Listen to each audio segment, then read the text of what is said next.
Hi guys, मैं आप लोग को झूमर गीत सुनाने जा रही हूँ। कैसा लगा कमेंट में बताइएगा।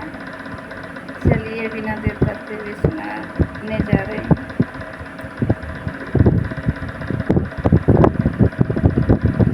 कैसे कसुध बिसरइबा पिया मोर रण में गइला।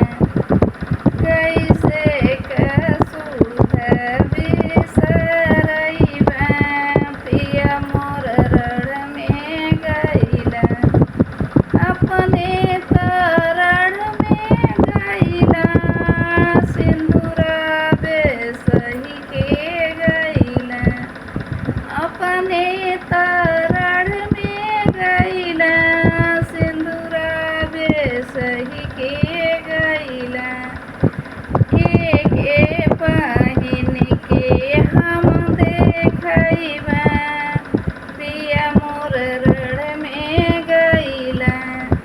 के पहिन के हम देखइबा पिया मोर रण में गइला। कैसे कसुध बिसरइबा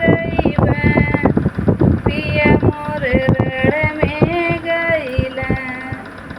कैसे कसुध बिसरइबा पिया मोर रण में गइला। अपने तरण